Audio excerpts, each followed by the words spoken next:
I'm Michael Watanabe for Wednesday's edition of the Political Empire. Senate leaders have announced a deal that would reopen the federal government and avert a potential U.S. default.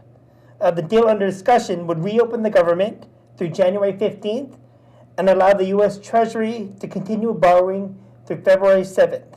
I'm joined by phone with Jim Miller at our Sacramento Bureau, and in studio here with Rich Datley. Rich, what inland facilities have been affected by the shutdown, and what can we expect going forward? Well, probably the one that got the most attention was Joshua Tree National Park. It's the height of the season for that desert area, and it's been shut down since early October.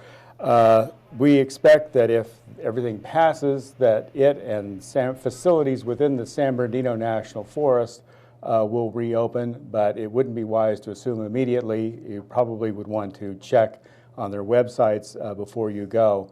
Other things that were closed in the Inland Empire and across the country were Internal Revenue Service offices. Applications for research grants at UC Riverside were put on hold because there was no one to receive them and process them.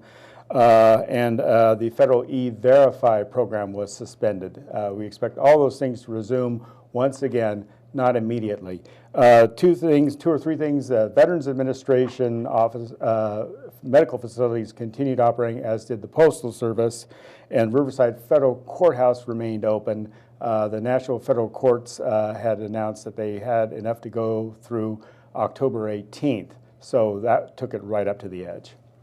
Okay. Well, Rich, you were at March Air Reserve Base today, and what was the atmosphere there? People were glad to see it was ending. It has affected people there in different ways. The commissary is where we went. It's been open for a week, and it was closed for a week until Department of Defense funds came through and to pay the civilian workers there. But we talked to a father from a family of 5, 3 kids and his wife. He said it cost him an extra $50 in groceries when he had to shop away from the commissary for the week it was closed. A young woman who bags groceries there and takes them out to the car for the customers, many of them retired military. She said she earned, and they only earn tips, she said she earned about $500 a week in tips. She lost that. So, and these are small examples, but you begin putting them in thousands and thousands of multiples, you begin to see what kind of an effect this had on people. Okay. Well, now we have Jim Miller by phone from our Sacramento Bureau.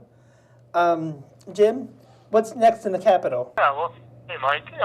It sounds like both the Senate and the House leadership is on the same page of taking the Senate deal and passing it. There have been some talk throughout the morning and early afternoon. Some conservative groups have identified the legislation or the deal as a no vote, something that would be put on legislative scorecards that could be an issue at election time. But it seems like the latest is that both Speaker John Boehner in the House is saying that this deal will go through. I see. And how will this affect the election next year? It remains to be seen. It's more than a year away still, but is this the kind of episode that is going to imprint on voters' brains and kind of be the foundation of a narrative throughout the coming months? It's already being used against Republican candidates in our area. Congressman Gary Miller,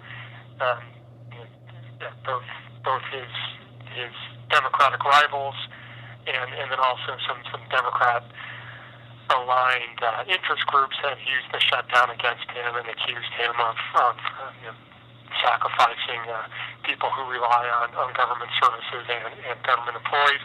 And then in the Riverside County's 36th congressional district, where Assemblyman Brian Estandy, a Palm Desert Republican, announced his candidacy this week, and right off the bat, you had spokespeople for Democratic groups criticizing him. The election's a long way away, and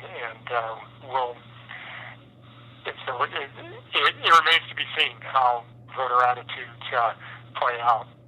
Okay. Thank you, Jim. Thank you, Rich. That was Wednesday's edition of the Political Empire. I'm Michael Watanabe. Please visit p.com for more updates. Thank you.